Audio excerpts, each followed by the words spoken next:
नमस्ते दोस्तों, मैं आपके लिए लेकर आई हूँ सच्ची घटना पर आधारित एक कहानी। झील का किनारा। एक लड़की, उसका नाम रोजा था। वह बहुत ही खूबसूरत थी। एक दिन वह अपनी सहेली, जो कि उसका नाम था शबनम, वह दोनों झील के किनारे पर टहलने गई थी।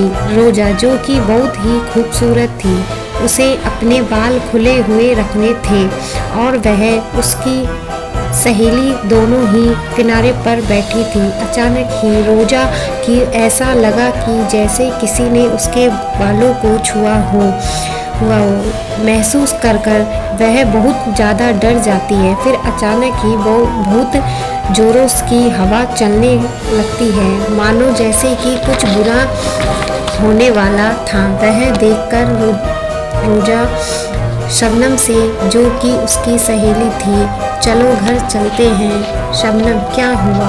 रोजा, घर चलते हैं, मुझे कुछ अच्छा नहीं लग रहा। ऐसा लग रहा है जैसे कुछ बुरा होने वाला है। यह कहकर वह दोनों घर चली जाती। करीबी से आवाज सुनाई देती है। ऐसा लग रहा था जैसे उसे कोई बुला रहा है।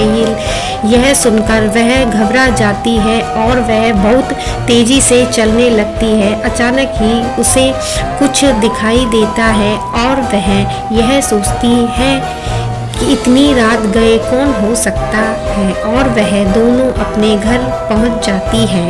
रात को रोजा अपने कमरे में सोने जाती है। अचानक ही उसे ऐसा लगता है जैसे उसके पास कोई बैठा है। यह देखकर रोजा बहुत जोरों से चिल्लाती है। वह यह सोचती है, खामोश हो जाती है कि यह कोई बुरा ख्वाब है। आधी रात के बाद रोजा को यह आवाज लगती है जैसे वह उसे कोई बुला रहा है। यह देखकर रोजा बहुत ज़्यादा डर जाती है और वह यह सोचती है कि ये मेरे साथ क्या हो रहा है। वह उठकर देखती है कि एक बहुत ही खौफनाक शख्स उसके सामने खड़ा है और वह यह सब देखकर डर जाती है। वह उसे पूछती है कि कौन हो तुम? वह कुछ नहीं बोलता और उसे देखता ही जा रहा था।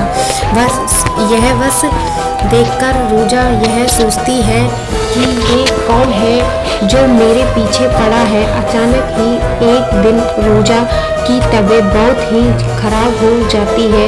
यह देखकर उसकी अम्मी परेशान हो जाती है, क्योंकि रोजा का मिजाज कुछ ठीक नहीं था। तो उसकी अम्मी उसे मौलवी के पास लेकर जाती है। जैसे ही वह अंदर दरगाह पर कदम रखती है, वैसे ही वह जोरों से चिल्ला उठती है। मौलवी उसे पाक पानी फेंकता है। जैसे ही वह जिंद बाहर आ जाता है और वह मौलवी उससे जिन्नात से पूछता है कि कौन हो तुम? लड़की के जिस्म में क्यों घुसे हो? तुम इसे छोड़कर चले जाओ। मैं नहीं जाऊंगा, मैं इसके पास नहीं गया था। यही आई थी मेरे पास झील के किनारे। जब इसके सुंदर बाल को देखकर तो मैं इसका आशिक हो गया था। अब मैं इसे छोड़कर नहीं जा सकता। मौलवी बहुत कोशिश करने के बाद वह जिंद उसे छोड़कर चला जाता है, पर आज भी मौलवी का दिया हुआ तावीज़ रोजा पहने जा रही है। सोचकर नहीं उतारती कि कहीं वो जिंद उस पर दोबारा हावी ना हो जाए। इस डर से वो आज भी अपनी जिंदगी जीती जा रही है।